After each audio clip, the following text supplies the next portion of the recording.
We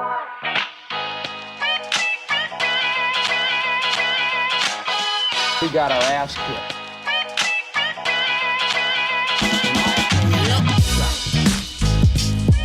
I'm not giving Jerry Jones my money. F that guy. Surprise, motherfucker. All right, what's happening, everybody? This is the Philly Experience Podcast, back with you for another episode. Tyler Hood, Tanner Gomar, and I'm your host, Max Gretzel. Great to be back with everybody. Hopefully everybody's still safe, still healthy, as we got a lot to dive into this week. Touch on the Eagles, Sixers, and Flyers. Now they're back in action, so we obviously have a lot to get to. We want to kick it off with the Eagles and touch on Doug Pederson being fired after 5 seasons. We didn't really see this coming, at least I didn't. Obviously, he could have been fired the first day after the season was over. They really dragged this out, so a bit of a surprise for me because I thought they would have done it earlier on. But for me personally, guys, this is pretty not a shock, but I'm a little bit surprised. What about you? So I'm shocked at the timing, more or less. I'm not shocked that they, fired Doug Pederson. I'm shocked at the timing because it's like you said, typically, teams would fire a head coach if they're looking to fire him pretty much after, the last regular season game. And that's honestly what I thought would happen. But after the press conference with him and Howie Roseman, I'm thinking to myself, oh, okay, so at least Doug Pederson's going to come back. And then a report comes out that says, well, Jeffrey Lurie, the owner of the team, he's not satisfied with the fact that, of Doug Pederson's plan going into the offseason. And one of the things that he was unsatisfied with, at least that's the main thing I'm hearing, is that he wasn't satisfied with the coaches that he was going to use to replace, and put in to replace Jim Schwartz and to, hire an offensive coordinator. It was reported that he wanted to make quarterbacks coach Press Taylor the offensive coordinator, and he wanted to hire the defensive line coach of the Philadelphia Eagles, which we all said that, they really underperformed this year, and make him the defensive coordinator instead, of bringing some outside guys to kind of help him out and to kind of bring in just something a little new, something like a different mindset. He wanted to keep with the same guys. He just wanted to promote from within, and I guess Jeffrey Lurie just wasn't having it, and, he didn't like, his selection. So now here we are, we're behind the 8 ball, and, Urban Meyer now, he's currently he now is the head coach of the Jacksonville Jaguars. Robert Saleh, he is now the coach of the New York Jets. So we're already behind the 8 ball in terms of coaching candidates. But, here we are. So now we're looking for a new head coach. Yeah, what I got from this is I think Jeffrey Lurie thinks that he knows more than he actually does. He thinks that he can do more jobs than he's the owner of the team, and what he says goes, unfortunately, if you like it or not, because that guy doesn't know what the hell he's doing. He's giving himself too much.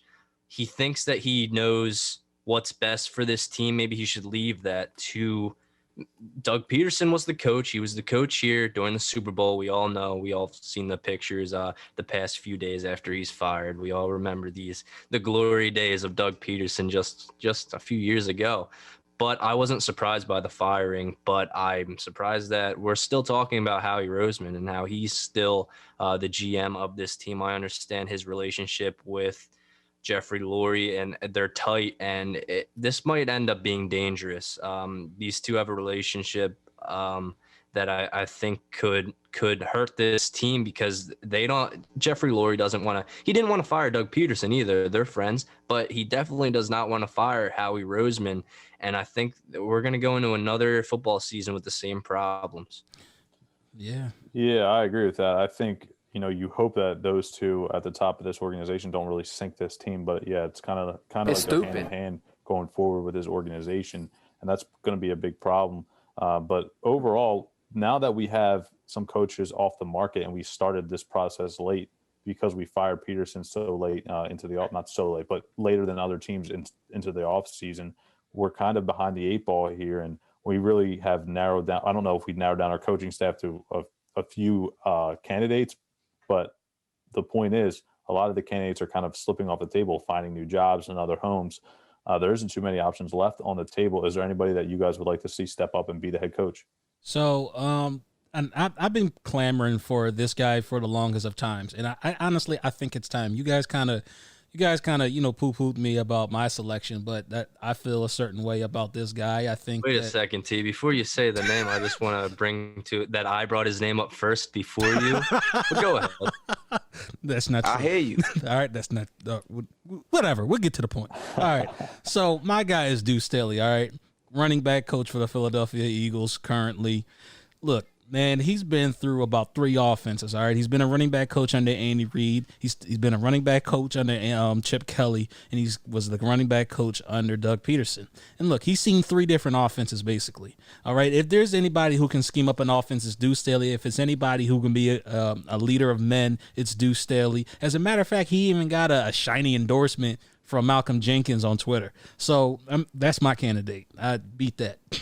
Yeah, I saw, the other people that are up for the spot. I'm not impressed with the names. Kellen Moore. I don't want anyone that was a part of the Cowboys to be in charge of this. No. Kellen Moore can stay right where he's at. I think it would be most likely Deuce Staley's job. He should be the front runner for it. I know he's not right now. I think he's 3rd, maybe 2nd. Mm-hmm. But that I would be okay with that. These are going to be years. The next few years, I think the Eagles are going to have maybe a bit of an off season, but I think Deuce Staley would be the guy for the job. Yeah, me personally, you look at guys like Eric Bieniemy who still haven't had a job or still don't have a job yet, and going into this off season, he was a big name on the market that people thought was going to be gone pretty quickly, and this off season goes and find a new home as a head coach, but he's still on the market. I wouldn't see that he's my first choice, but I think my decision would come down to the person that we picked to be the head coach is probably going to have to fix Carson Wentz, because if Doug Pederson was going to roll with Carson Wentz, I still think he would be the head coach. But I think somewhere along that meeting that they had, Doug Pederson said that he was going to keep Jalen Hurts as the starting quarterback because, obviously so many reports came out. The relationship was fractured there with Doug and Carson. But I think the guy for me is going to have to be somebody that fixes Carson Wentz. Now, me personally, I kind of wanted that Robert Saleh from the DC from San Fran. Now he's in New York, but I thought maybe switch things up, have a defensive-minded coach, and I like what they did. They went out and hired Mike LaFleur, the younger brother of Matt LaFleur, coach of Green Bay, and he's that young and up-and-coming offensive guru, kind of like a young Sean McVay type of offensive play caller. So they really have that style defensive mind, the enthusiastic, Rob Saleh on the sidelines as the head coach to really strip that defense. That's been a problem in New York. And then they had the offensive, young-minded Mike LaFleur to take over, whether it be Justin Fields or Sam Darnold. That remains to be seen. So I like the hire by the Jets. That's the guy I really wanted, to be honest with you. But now that he's taken, there's other names floated out there like Joe Brady. So I guess the main thing here is find a guy that can fix Carson Wentz, because I know a lot of people in this town are off the Wentz wagon completely, but I'm not one of those people. I still think that, his career can be rejuvenated. And I don't 100% buy into Jalen Hurts, and I don't 100% buy into Jalen Hurts and giving him the range just to see. A lot of people have said, oh, he's only played 4 games. I give him some time. He has the potential, but I don't even want to give that time. I get it. I'm not saying he's a bad football player, but I just feel like you invested in Carson Wentz. You pay the guy the money. He's had a couple off seasons, and I'll go back to 2019. We weren't great that season. He had a hot stretch, of games with the last 4 that we won and snuck in the back door of the playoffs. So let's just not pinpoint last season or this past season as how bad he's been. He's been poor previously, but not to this level that we saw this last season. So I still think there's opportunity for him to get better and get back on track. Will he be that 2017 Carson again? Probably not. But the fact that you invested in him 100%, you're going to have to find somebody to, one, make good play calls, which Doug didn't do, but also just unlock him and get him back on track. So I don't know if, you have a specific offensive-minded guy besides your own pick as head coach, but is there any other option that you're hearing offensive-minded? I know Joe Brady was one of them. He was the head coach of Joe Burrow at LSU, the one season where they went to the national championship and won. So any name that you think, maybe if it's not the guy that you want personally, where Jeffrey Lurie's head's at and maybe Howie's head's at as far as finding somebody to fix Carson. So yeah, I heard about Joe Brady. One of the big names that I've been hearing, I've heard reporters starting to shut this name down, but once again, they shut down Chip Kelly at first, but then Chip Kelly ended up being hired by us. So, the guy I'm thinking about and that's been circulating and that would make a very interesting head coach is Lincoln Riley. who is the current head coach of the Oklahoma Sooners. Yeah, Oklahoma Sooners. So, that would be an interesting hire from the aspect of that's where Jalen Hurts come from. Let's just play devil's advocate for a minute here. Like it would be crazy if somehow, some way they get Lincoln Riley out of college, and then now we're really in the middle of a quarterback competition because of what coach wouldn't want to lean towards his former protege, his former player. So that's one of the things to kind of look out for. I'm not going to completely dismiss the fact that he's not going to be around, but I don't see him leaving Oklahoma. I just don't. I would lean more towards Deuce. But I would really raise eyebrows if they somehow get Lincoln Riley out of the college ranks. Yeah, I can't see that happening. And I was looking at the list of candidates, and this name made me laugh because I saw there was about 12 names on this list, and they were doing, I think it was the Vegas odds. And Nick Saban was at the bottom of that list. I think it was plus 2,200 odds that he would be the head coach of the Eagles. Yeah, I don't find that likely at all. It's just something that I thought was very interesting but funny. And back to the Carson Wentz and the Wentz wagon. Now I'm still involved with that wagon. I might be off the wagon, but on the sled attached to it, because I still think Carson Wentz can, of course, play football. Mm-hmm. I think there's a lot of quarterbacks that have an off year and they bounce back, and we have yet to see maybe some progress. We saw he digressed from that 2019 season Max was talking about, but I do think Carson can bounce back. Whether it's with the Eagles or not, we'll have to see. I still think I go back and forth with this because sometimes T says it, so I have to say something else. But I do think that there's going to be a quarterback competition going into this season. So far, I mean, Carson Wentz is still a member of this Eagles team, so that's something. Yeah, no, I agree. I think maybe I'm a little bit of more of a Wentz lover than most people, but I appreciate that you're still a part of the wagon, even if it's not on it, even if you're attached. It's dragging me along. I will say I respect it. I will say this, you guys, because real quick, my uncle, he's chiming in. Shout out to Uncle G.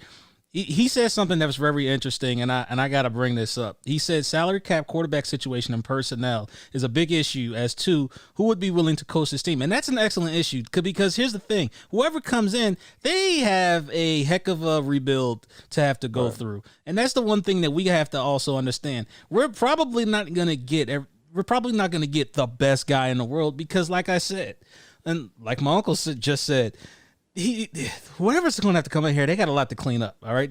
Like he said, you got a horrible cap situation. You're in the midst of a quarterback controversy in which you really don't know who you need to start, who's going to be better for your franchise or not. All right. That quarterback has no receivers. That quarterback has an aging offensive line. This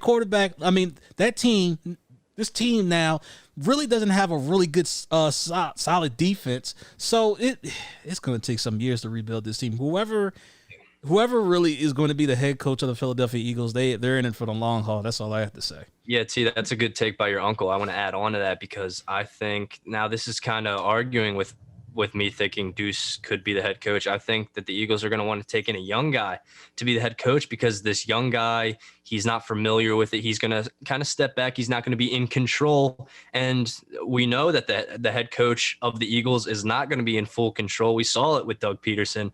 He couldn't say in the press conference who he was going with quarterback until he got approval. Mm-hmm. So this guy coming in, he is going to have to deal with the drama of Carson and Jalen, but it's really probably not going to be even his decision. It's going to be Howie Roseman and Jeffrey Lurie's decision. And so those two guys are going to want a head coach, that is going to listen to them. That's true. I agree. I think one thing that you also have to point out is like you just mentioned, the power, which I think you bring up a good point, Tanner. Like, how much power will the head coach have? We saw Doug Pederson said, he was being told what to do a lot of the time. He didn't really have a lot to say, especially a rumor came out recently about on game day decisions and people who are active and inactive. He didn't have a say in that. That was Howie Roseman, who would actually tell Doug who's going to play today and who's not, and who's going to be on the active roster, which is pretty crazy and mind-boggling to me. But overall, if I had to pick a guy, I'm pretty interested in Ryan Day. I think he's a good coach from Ohio State. Went to the national championship game against Alabama and lost, but obviously played probably the best college football team to ever step on the field. personally, I think he's a great coach. He's also been in this organization previously before he went to the college ranks. So I think he'd be a good coach. I think, he's good with player development. He's been around the younger kids in college, obviously, who are going to be coming up to the NFL. Coach Justin Fields and some great players in a short time there. Also, being a part of a winning program there. I think it's been great for, college football this year. I know a lot of people aren't on the board with it. They think, only 2 or 3 powerhouse teams, and then the rest are, really not worthy of being in the Final Four, which is understandable. But there's been a couple of names, like T mentioned, Lincoln Riley. And I just wanted to throw Ryan Day's name out there. I think he's a good candidate. I would like to see him because I think him being the Eagles head coach, he would bring an offensive mind to the team. And I think he had a good leadership. And he's also been under the tutelage of Urban Meyer there for a little bit as well, who just got a head coaching job in the NFL. That could help Ryan Day's case to have a head coaching job in the NFL as well. So, guys, I also want to flip it over to the Sixers here and touch on their season and how great it's been so far. I know it's been some ups and downs, but the first thing I want to bring up before we even dive into all of this stuff, because I know it was a quick Eagles segment today, is Tobias Harrison. Just want to pinpoint him. I know he's missed a week of playing time, but beforehand and even that last game against the Miami Heat, he just looks locked in. It's like a different Tobias Harris that we have seen in previous seasons, specifically shooting the basketball. He's been great from beyond the arc, which we haven't seen previously in a Sixer uniform, and just being more aggressive. We see him getting in the high post around the elbow, face up, whether it be pull-up jumper, whether it be a drive, dunk, little things like that to really help this team and push them forward. Being the third guy on this team especially, and picking up the slack for Ben Simmons, who's pretty inconsistent. He's had his games. He'll stuff the stat sheet with the numbers, but really as a leader and as a lead by example and a producer on the court, there's only been a few times this season where he actually had like an eye-popping type of game. So what's your thoughts early on Tobias Harris? Do you think it's a Doc Rivers thing, maybe Doc Rivers being a new coach, or do you think he's just found something different in his game? I think it's a little bit of both. We could have assumed, we did assume in the offseason that Tobias was going to have a better year because Doc Rivers was in town as the coach. You go back to his Clipper days. But I think maybe Tobias, he obviously worked in the offseason. He wanted to get better. He heard all the talk about him, and I believe he mentioned it in a few tweets over the offseason that he needs to get better. He hasn't been playing how we even paid him to play. And he's stepping up his game, and I think the team around him helps too. You got especially the 2 guys that did come back yesterday, or there was 3 guys. It was Tobias and Shake that came back as well. Shake had a great game yesterday, and he played great. Tobias, he's stepping back into it. You mentioned he did have that standout game. He was player of the week too, and I think he's finding himself more with a better cast around him. And I can definitely get with that.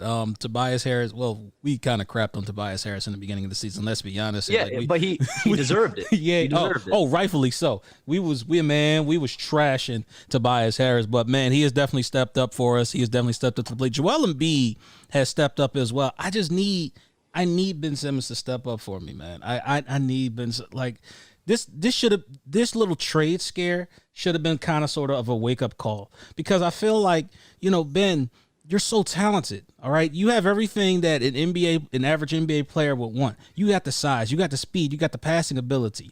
Heck, you can half-ass and play half-ass defense if you wanted to and would still be successful, but yet and still you continue to not want to develop your game. You continue to not want to develop your jump shot. You continue to be a liability in the passing game. I mean, in the open court, you don't want to get fouled at the line because you're a horrible free throw shooter. Like, these are the things that I in order for this Philadelphia 76ers team to take the next step, they have to make a decision on Ben Simmons. I'm excited. I just want to cut right in there, T. I'm excited for Ben Simmons. Now that the trade went through with the Brooklyn Nets and it was talks with Simmons going to the Rockets, I think obviously all eyes have to be on Ben Simmons now and seeing how he can play. Got you. You have Ben Simmons. He's boosting up in maturity. I like seeing that too. A few days ago, maybe a week ago now, he said, and I quote, "I don't think we're close to where we want to be." So we definitely have another level. So I like hearing that out of Ben Simmons. He's supposed to be the leader of this team. Now it does seem like Joel Embiid's the leader of this team, but Joel has his own things with he's been stepping back from social media, but Joel shows it on the court. And I see what T's saying. Ben Simmons needs to show it on the court as well. And we were discussing maybe problems if Ben Simmons and Joel can't play together on the court. And I think it's the opposite. I think they only can play together great on the court. And it shows, I think their net rating is now plus 18.6 this season. Wow. Now, real quick, before we continue to start, we have our second phone call on the Philly Experience podcast. Now, I'm going to introduce this guy because, man, we shared the gridiron together. This is my boy from high school. We played football together. Man, whenever I want to really talk football and I kind of want to just go completely off the rails, I talk to this man. Ladies and gentlemen, James from North Philly. I appreciate you calling in, boy. Hey, no problem, bro. What's going on, guys? What's happening, man? How you doing, James? Not much, man. I'm doing good. I'm really excited to do this. I admire what you guys do, like, a lot. Appreciate it. Tyler puts you guys on. He talks about you guys really highly. And anybody he's willing to rock with or something that he feels this close to him, I appreciate y'all guys even for just doing it and being able to, like, uplift him as well as him uplifting y'all. Like, I think it's dope. I like that. I like that mindset. What you got to talk about today? We'll touch on the Eagles, Sixers, whatever you got. So, one, I wanted to tell you that tidbit you was talking about just now with the Sixers was phenomenal. Because I've never been one of those people that was under the notion. I call talk about the Eagles first, but I just wanted to say that notion that you said about the Sixers is very real. I think they can only play great together. I think if you separate these two superstar talents, you're derailing their careers in a way. That doesn't mean that they won't be great, but they won't reach the level of powerful stardom I believe that they can achieve if they're together. I just don't think that they had the right coach. And that's not saying Brett Brown's a bad coach, but he didn't make his best players account. And that's true. Right. And yeah, that's completely agree. noted. These two, they got something special, and they both know it too, and they just want to show the world what they have, and they don't want to hear these guys doubting them because they know what they know what they can do together, and they want to go to that finals, and they want to win one for the city. Oh yeah, absolutely. And I think they know what winning one for the city would do, just like when the Eagles did. But I just wanted to say that. But I did call and talk about the Eagles, as me and Tyre said. As Tyre said, we talked about this the other day. We did. I originally had very mixed feelings when Doug was fired. Being someone that I worked through Aramark specifically for that organization. I met Carson Wentz. I've met a lot of different players that were from our 2017 roster and managed to, develop relationships with these people. Like, great guys. Truly great guys, not just because they play football, great people. So, before I say any of this, I'm going to say that Carson Wentz has winners intangibles. Okay. And having conversation with this person has winners intangibles, has heart. Here's my problem. If you have a coach that can take somebody that has had a subpar, I use that term subpar very accurately, subpar career, I'm talking about Nick Foles. If he can make him a Super Bowl champion and coach that team in that manner, that this has to be on your quarterback. It's Personally, that's a great point. I don't think we ever talked about that because we look back on Nick Foles being able to lead this team and win. Oh, no. I'm going to tell you exactly how it went down, y'all. I'm going to tell y'all exactly how it went down. Here we go. Y'all fought me tooth and nail and always kept saying, oh, Nick Foles this, Nick Foles that. Nick Foles won the Super Bowl. They put a statue of Nick Foles in front of the stadium. Let me tell you something. Wait. I'm not even bashing that. That's all great. Because you fugazi on that because Nick Foles is that bull when he's wearing a Philadelphia Eagles jersey. That's the thing, Let that though. also be noted. But that's true. But that's the thing, though. That's the whole thing, though. Like, if you're going to be that bull, you got to be that dude outside of any uniform that you everywhere. Exactly. Like, you can't just be that dude in one uniform. You got to be that dude, whether you with the Chicago Bears, whether you with the Jacksonville Jaguars. You can't pick and choose when you want to be that dude. The Rams, anywhere. Well, I can't even count the Rams because Jeff Fisher's quarterback killer. We know that. We've seen that. Yeah. Don't know how old y'all are, but I know if y'all know who Jeff Fisher is, he's quarterback they know who killer, Jeff Fisher period. is. Unfortunately, we do So know. look, Definitely. Yeah, appreciate and that. add on to your point, James. You were talking about it has to be Carson Wentz. Doug Peterson led this rookie quarterback Jalen Hurts to beat the Saints, and the Saints are a good team. They're in the playoffs right now. We see that, so that just adds more to your point. Yeah. Real quick, James, At before we that let you go, period what do in you time. think? Jalen Hurts next year or Carson Wentz at the helm? I think quarterback battle. See, Okay, so you're saying they take it in the camp. It has to go into camp. Okay. As somebody that's played this game, what he's already said on wax and has not refuted, he hasn't gone against anything that's been reported. And that's a good point. I would make him battle that rookie. I'd make him battle him in camp. I'll purposefully tell him, if you don't sit, I'll let you decrease your trade value. I'll make sure you never play another football game in any other city unless you back up. That's it, man. And We paid you Honestly, I'm excited to see that happen. With the quarterback competition, I personally don't think Carson has as much fire in him as Jalen Hurts does on the competitive side. We've seen how he acts. You're right. You're right. I mean, sadly, right now, that is the narrative. I don't right now think he has winners and tangibles. His talent level is top 5. But if you, as a quarterback, well, James, I appreciate you joining us today. Heart, Call back anytime. I love your passion. I love your enthusiasm. We love it. As the second caller ever in the Philly Experience podcast, congrats to you. I appreciate you calling in.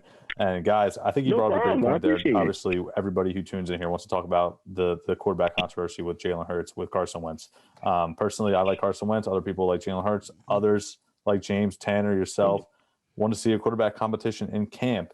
And, we deserve honestly, the way things are going, that's the only thing I wouldn't be shocked if this would happen. I wouldn't be shocked if we go into camp and we have, a quarterback battle, quarterback controversy continue. And that's something that's a problem. And that even relates to the head coaching position. Who wants to come in here as a head coach and deal with little cap space, a quarterback controversy, things like that? It's so much, turmoil in the locker room. It's not a good thing. It's not ideal. The team's divided. The team is divided. And it's not even the controversy aspect. It's the fact of the matter that there should be a battle. As a player, I'm not, even if I didn't like it, I'm going to prove to you why you paid me that money. That's my competitive spirit, period. I don't care if I'm hurt. I'm going to prove to you why you paid me that money. And not saying Jalen Hurts is bad, because Jalen Hurts should have never been drafted in the second round. That's a completely separate thing. That was a steal. That's the only good thing how he's done in the last 10 years to me. Bro, we could definitely get into this, man, all day. Man, after the show is over, I'm gonna hit you up, because we gonna talk about this some more between us. But man, once I put my daughter to sleep, we're gonna worry about this some more. hey man, kiss my niece, Doc. No, don't be torturing her, man. Kiss my niece, man. Tell her I'm gonna come see her. All right, Doc. Absolutely, appreciate the call in. Y'all have a great night, man. All right, man. I appreciate being able to have the time. Take care. Man, T, you got some passionate friends. You doggone right I do. That's the only type of company I keep. You doggone right. I love it. Oh man, Now, those conversations. Let's get back to these Sixers real fast, because I think one thing that's kind of been a blessing in disguise is the COVID situation, and I mean that in the way because Tyrese Maxey, was getting a ton of playing time, and we get to really see him shine. Not that he wouldn't have gotten a decent chunk of playing time off the bench if this was a normal season with no COVID and Seth Curry out. But, coming in here, dropping 39 against the Nuggets in a loss, but, just being able to see his full skill set on showing, obviously he's taken over the reins as probably the 7th guy off of this bench. Personally, him and Shake have been great. They were both in trade rumors with James Harden. Luckily, that saga has come to an end. James Harden's going to Brooklyn.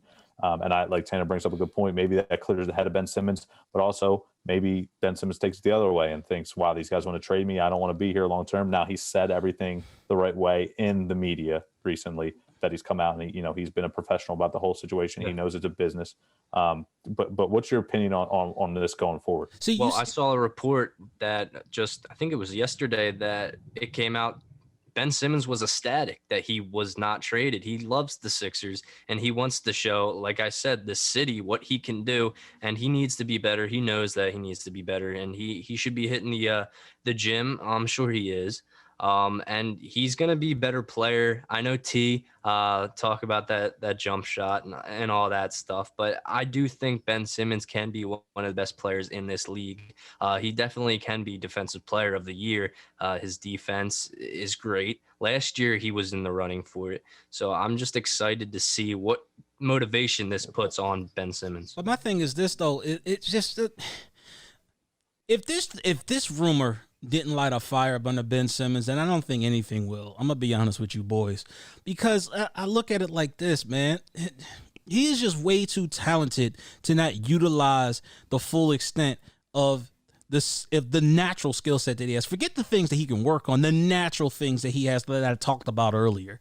And it infuriates me when it's one thing that's holding you back, and it's that one thing that you refuse to address. It's that one thing that you refuse to work on. And listen, man, if you think I really care about the cobwebs in your head, then dude, you got another thing coming. Listen, we are in the city of Philadelphia. We are in a top 5 sports market. My job as the general manager is to put the best product that I can out there. And guess what? If you're not the best product, then guess what? You can go and get out of here. I'll find somebody else. Straight up. What's he here for? Thank you, Tanner. What's he here for? What I need you for? I can find somebody else. As a matter of fact, he is just a taller Rajon Rondo. I said it. Yes, I said it. He is a taller Rajon Rondo. Except the matter is, I'll trust Rajon Rondo more at the free throw line and making a jump shot than I will do Ben Simmons. That's just my personal opinion. Max, I do believe you can mute T's mic whenever you want to continue from him pairing Rondo and Ben. Oh, man. Quit yucking my yum. I haven't heard anything like that. Man, whatever. That's a first for me. But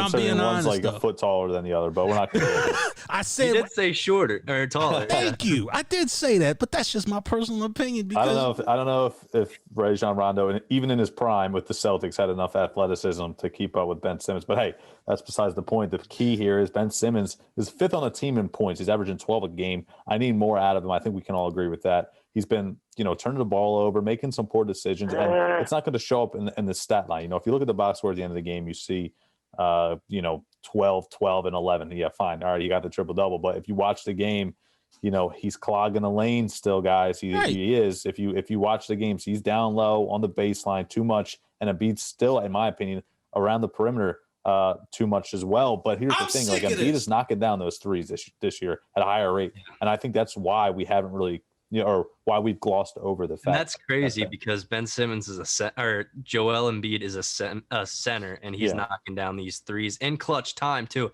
At the end of that first Heat game. That was it was an incredible the comeback in OT.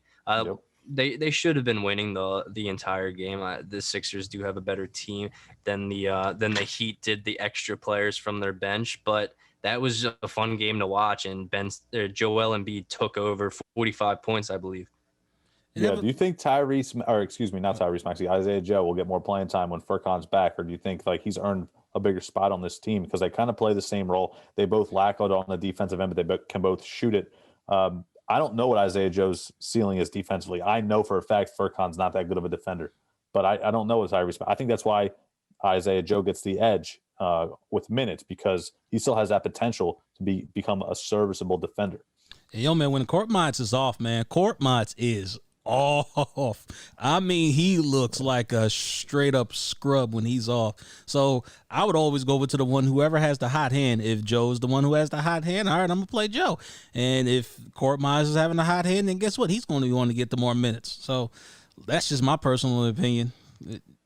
Another guy here that we haven't mentioned is Mike Scott. I think his time in Philly's coming to an end soon. I just don't know if he really deserves any minutes the way he's been playing. I know he was injured for a little while, but he's on the court more often than I really thought. Maybe that's because we're missing a few guys still due to COVID. But Mike Scott, not that he's a big role player on this team, but I don't know. It's a guy that's been around, and somehow he's gotten, he snuck through the weeds and remained on this roster through thick and thin. Doggone, Max. You know, listen, he's had his days in a Sixer uniform. Don't get me wrong. He's had his moments. Do we know it's hard? The Hive, the whole bit, on social media. But you better watch out what you say about Mike Scott, because the Hive's going to come after you. Mike Scott, 22 minutes in that Hawks game. He got 2 points. I mean, I know Doc Rivers didn't want to play him when we were at limited amount of players. That was the Nuggets game, but he still dressed because we did need those 8 players.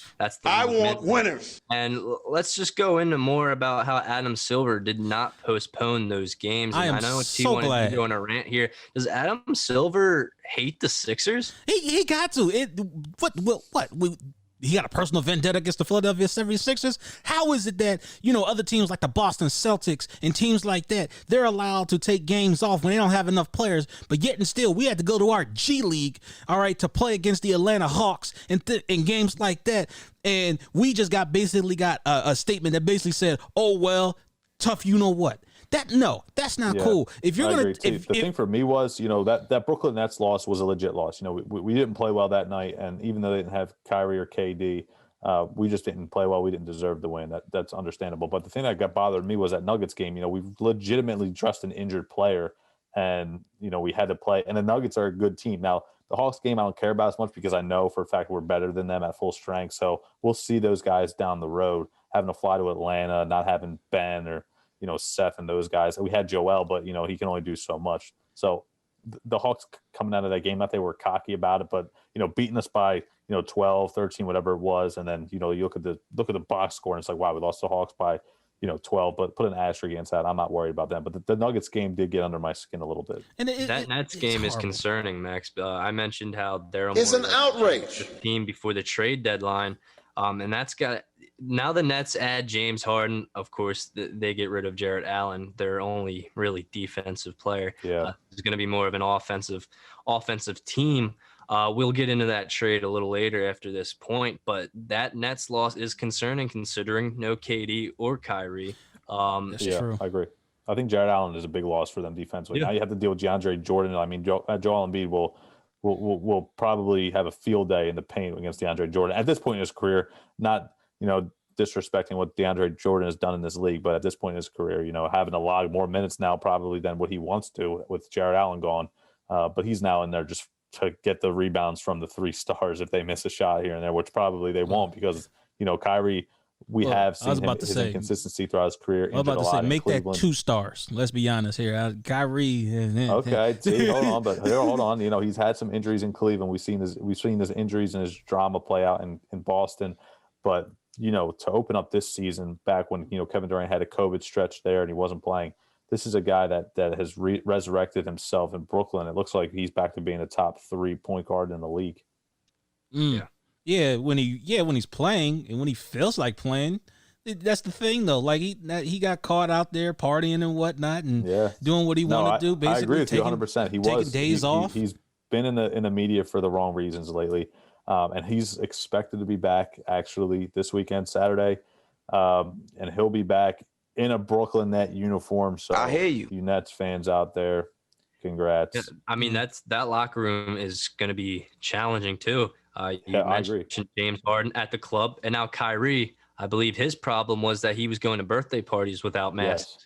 That's the thing. Yeah, that's the thing. Like Kawhi and Paul George, running the show, dictating practice schedules and things like that. That could be the same thing. And those younger guys, those role players in Brooklyn, they probably won't appreciate that. The thing is, it's going to be KD who's going to be the leader of this team. He's a guy that's shown he wants to win that championship. That's why he went to the Warriors. All right, he was fine taking a lesser role, but Kyrie, he went to the Celtics because he wanted to be that guy. It didn't work out for him, so he went to the Nets with KD. And now you add James Harden, who just couldn't get it done. He said to the Houston fans that he tried the most he could, but he really didn't, or they'd have won the finals. Yeah, they got him everything he asked for. They got him Dwight Howard. He didn't like it. They got him Chris Paul. He didn't like it. They got him Russell Westbrook. He didn't like it. Russell Westbrook, who's a guy that he was playing basketball when they were like 10. Yep. Didn't work out. Yeah, and then that just goes to show you. Is it a James Harden issue? And it probably is. Is it a James Harden issue? It's definitely not a skill set issue. but it has to be. It's not a team issue. It's probably a James Harden issue, but we'll see. Right. We'll see if these three superstars can get along. And one note before we continue here, Joel Embiid, he's not going to get on the plane today or tomorrow even to travel to Memphis, and he won't be there against the Grizzlies. He also won't be on the plane to Oklahoma City, so he's going to miss both games this weekend. Probably due to rest. We play 5 games in 7 days this week. It's a lot. That's another thing we have to think about. He's played a lot of minutes. He's averaging 31 minutes a game. Doc Rivers likes to run him more in the first quarter. He gets down there to about the 3-minute mark left in the first quarter, and then he gets taken out. Where we've seen Brett Brown take him out, 7-minute mark, for example. He took him out much earlier. So you love to see him get that run. I think we can all agree that he looks like his stamina's back. He looks in better shape. But we're going to have to rely on Dwight Howard this weekend. We're going to have to rely on Vincent Poirier, maybe more than we would like to. Tony Bradley as well. So it remains to be seen. But I think the key this year is the depth. Danny Green, on and off. He's hot and cold. He had a great game the other night. I think he played 50 minutes, which was crazy. Even though he's 33, which he's getting up there in age. You don't expect that. I don't think Doc Rivers wanted to play him that much. But, he's shorthanded on the bench. Seth Curry, when he comes back, he was lighting it up, leading the league in 3-point percentage. I'm sticking with this team. I think there's a lot of depth here, and I still think this could be a conference finals team. Yeah, I got a breaking news real quick, guys. This is a team we didn't talk about today, the Phillies. They offered Real Muto a $100 million offer just a few minutes ago, so we'll see how that goes. I know that's the biggest topic in Philadelphia for the Phillies. As it should be. I agree.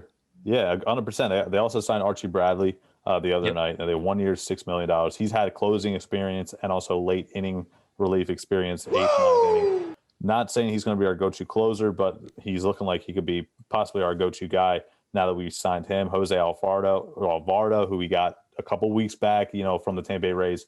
He is a flamethrower. He's a lefty coming out of the bullpen. He's dealt with some injuries. So, listen, overall, our average fastball from our relievers last year was about 93 miles an hour. We didn't have anybody who averaged over 94 miles an hour. The 2 guys I just mentioned throw about 96, 95 miles an hour. So those guys' fastballs should be able to get some swing and misses, should be able to get some strikeouts, but it's key going into this offseason. Again, the Phillies is a sneaky topic as we move forward through their offseason into spring training. It's a down topic right now because of the fact that everybody else in the division looks like they're stacking up and stacking themselves, and their farm systems are great. So not the Marlins though, which is surprising. Not the Marlins, but the Marlins were sneaky last year and went to the playoffs. So definitely give them credit. At least we ain't got to deal with this crap ass Vargas. At least we ain't got to deal with him no more. He's long gone too. Come on. Before we wrap up the basketball conversation, let's get more into that trade with Houston and the Nets and the Cavs and the Pacers too. All right. Okay, Tanner, Yep. I know your head was spinning when the trade went down. Somehow or some way you were able to keep up with all the details. So let's get the deets real quick. Yeah, I mean, I'll bring it up again. But while I bring the details up, who to you guys won, the Nets or the Rockets? I say the Rockets only because the Rockets got more assets in return, and the Rockets are still like that sneaky team that can still stay competitive in the NBA, especially in that Western Conference. So I'm not going to say that they're going to make the playoffs this year, but I feel as though they do have assets and pieces in place to be able to pull off another trade for a superstar. Yeah, I like that too. I like that point you make there. I think they do have the assets now. I mean, the thing that bothers me with the Rockets is they have an aging John Wall. How long will he stay healthy and play at a high level? I'm not too sure. They do get Oladipo, and they were able to flip Karis LeVert, who was also having a great season. He played great in the bubble, and he also played well early on this season. So now he's going to get flipped to Indiana, and Victor Oladipo is now going to be in a Rocket uniform, which is going to be kind of weird. But overall, I think I would probably lean towards the Brooklyn Nets winning this trade just because they get a top 5 player in the league. It is going to be finals or bust, maybe even championship or bust for the Brooklyn Nets this year. But to be able to get that 3-headed monster there in Brooklyn was, their goal. Obviously, they accomplished that, but they did give up a lot of draft compensation. But another thing, DeMarcus Cousins, how much does he have left in the tank? Christian Wood, PJ Tucker, there's names, but, PJ Tucker, again, another guy up there in age, how many years does he have left? Eric Gordon, who's kind of been a forgotten guy there, one of the better 3-point shooters in the league. I'm just not 100% sold on the Rockets. I need to see more out of them.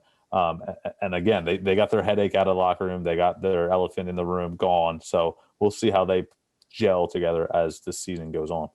In long term, I think the Rockets won this won this deal with you could argue, long term you could argue, of course. Let's go just into the players. Aside from the picks, I believe the Nets got a second round 22 pick, maybe. Mm-hmm. I think they got I don't know how many was it, 3 or 4 first rounders? I know that it was 3. It was three first rounders, 22, 24, 26. Okay. And so the Nets, obviously James Harden, Pacers, Chris LeVert, second rounder, Cavs, Jared Allen, and Prince. So there's always adjustments in these trades going further when they figure out the picks and everything like that.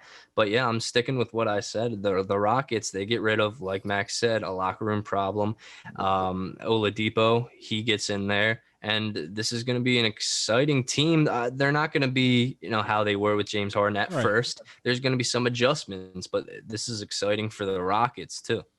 They're definitely must-see TV. And for me, is how many games are these 3 actually going to be playing together? Kyrie Irving decides to just disappear in the middle of the season. How many games will he be out? How many games will KD be out due to load management? We haven't seen that yet, but Steve Nash is probably going to want to rest him more often than not. So my thing is, how many games are these guys actually going to physically be on the court and play together? Because I'm not so sure you're going to see all 3 of these guys out there every single night, at least until later in the season or even the playoffs. It's finals or bust for this Nets team at this point. They have to be a lock for the finals. They don't have to win the finals, but they have to be a lock to go there.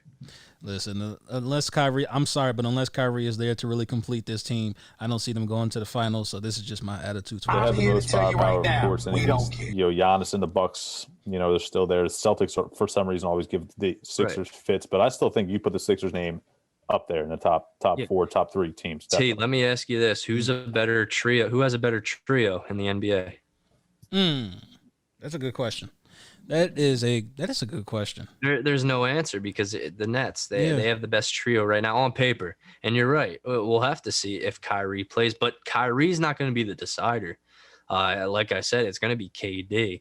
And it's going to be how James Harden is going to play with these guys in Brooklyn. And is he going to take more of a step back approach in taking a break from social media and all that stuff since he got what he wanted finally? Yeah, my prediction is that these guys, maybe they play here and there together. I really don't expect them, barring injury, to play a lot of games together on the court. I just feel like there's games where Kyrie won't play for whatever reason. You'll see James Harden and Kevin Durant both dropping like 30, 40 points, whatever it may be. And I think that's one thing that's really going to hurt them as they go into the playoffs is they won't really have like an identity, like who the go-to guy is. I don't think they're going to be blowing out other teams. We mentioned their defense with Jared Allen now gone. Size, and he was the headline of the defense. He was the guy that everyone was talking about, blocking guys over at the rim. And this is, an offensive team. Yeah, I agree 100%. And we'll see that they don't have a lot of size inside. It's going to be a lot of shooters. Joe Harris, even Landry Shamet coming off the bench, Timothy Luwawu-Cabarrot they still have there, an ex-Sixer. So we'll see. They're definitely the favorite in the East. They probably have to be, considering all that firepower. But don't count the Sixers out. I just want us to get healthy. That's the key here as we move through this next week and into next week's episode. Just get healthy, and hopefully we see Seth Curry back as soon as possible. Now we want to roll on to the Flyers here. Touch on us, guys. Bear with us. We're trying to get into this Flyers team. Quit yucking my yum. This year. Last year, we got into it in the playoffs, but this year we're kind of rolling with it. We're taking it game by game, and we're really trying to deep dive and give everybody some good analysis, not just stake facts and player names, but really give you a deeper analysis. So this is our first shot at it after the first game of the season against the Penguins. So guys, let's touch on it. Let's give the audience as much as we can here with the Flyers. And obviously a 6-3 victory is great to open up the season at home against the Pittsburgh Penguins, our biggest rival. First of all, we scored 6 goals, but we scored 6 goals from 6 different players, which is what you love to see. So what are your first thoughts? We're going to open the floor here and try to give some good analysis on this team. First off, we can't continue with this conversation without mentioning Joel Fairby, 4-point performance. Yeah. This team's exciting to watch already. And it was also great to see them finally take advantage of the power play. It's been a problem for the Flyers at power point play, and they were able to do that. 6-3. That was a great first game, of course, against the Penguins, and we're set to a puck drop soon for their second game.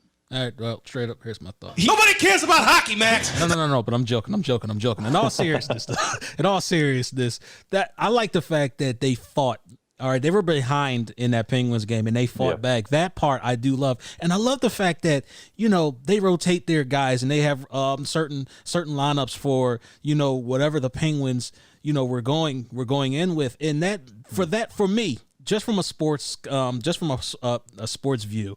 Like for me, I'm very encouraged by that because that shows that this Flyers team has depth. They're not going to stick with one or two lines. They're going to rotate 3, 4, 5, 6 lines up in there. Depending on the personnel that they're going up against, and I think that's what's going to take them the distance.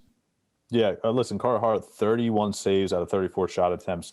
He wasn't hot at least in the first period, right? Obviously, the Penguins jumped out there to that early lead, but able to regroup, and he had a solid second period and a solid third period overall for the most part. I want to pinpoint here Nolan Patrick finally back on the ice, first time since April of 2019, dealing with those migraines, kind of like a Percy Harvin situation back earlier in his career, and he was able to overcome that, get back on the ice. It's also great to see Oscar Lindblom back out there for a full season. For me, this team has a perfect combination of veteran players and the youth that's up and coming. Getting Patrick back was huge.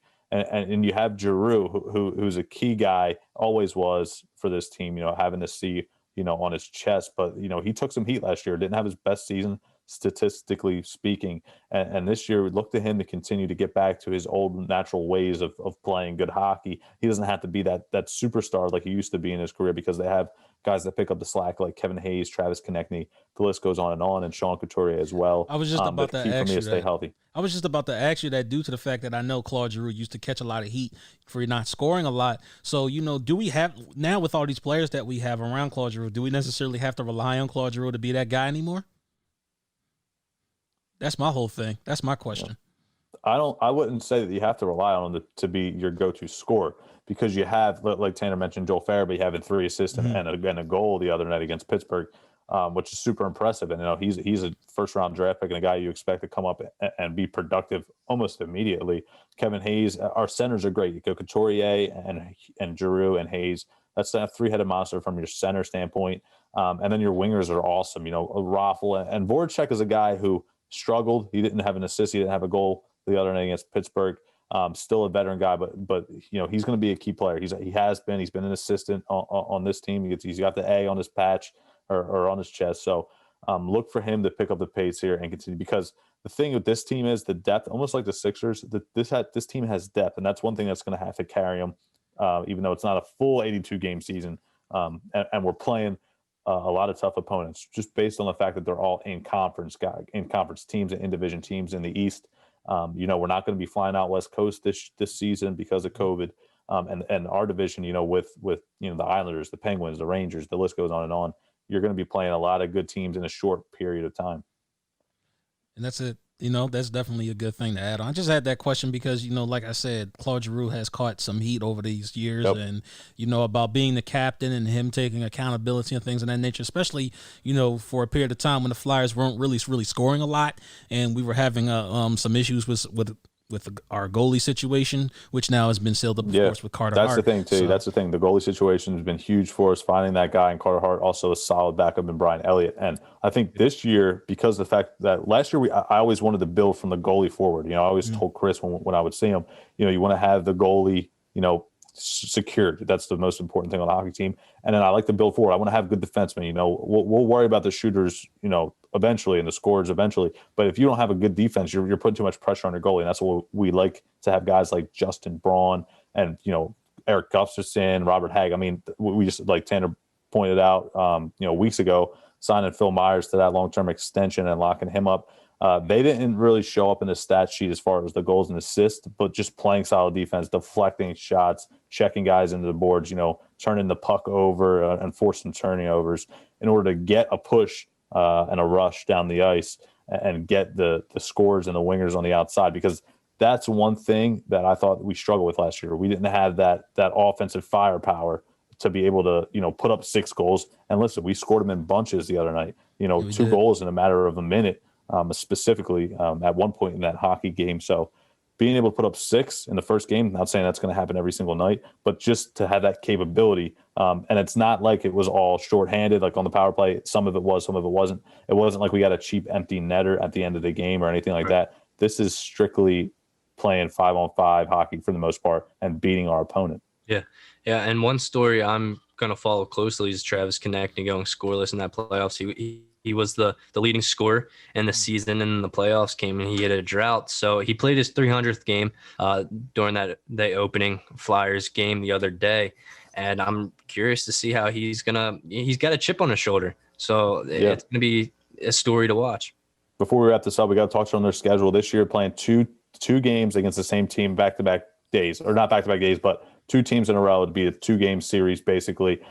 We have 4 straight at home to open up the season, 2 against the Penguins, not back-to-back, but they a break in between. And then we have the Buffalo Sabres, and then we have the Bruins, and then that's on the road, and then we have the Devils. So, listen, the Bruins, another team that I didn't even mention earlier on. That's another team you always have to look out for. The Washington Capitals, another team that you have. This is the thing. It's going to be so tough, and you're playing a lot of opponents in a short period of time, which I mentioned previously. But I think the way the NHL did it, I'll give them credit. I think it's awesome. I like the fact that you're playing the same team twice. The Sixers kind of did that with Miami. I just like I know it's not every single game that the Sixers are doing it. They're not playing the same opponent twice consistently. But I like the fact that they're kind of keeping the NHL teams, relatively close geographically speaking. So with that being said, guys, great episode today. Love wrapping it up. Tanner, if you want to add one more point in there real quick before we wrap it up. What? No, that makes the playoffs more interesting too, because you have them going into teams that they haven't played yet. 100% agree. Because once that happens, then you expand out. Got to play teams down south and things like that, of course, and then obviously wrap things up with a West versus East opponent. So hopefully we're the Eastern Conference team in that standpoint down the road.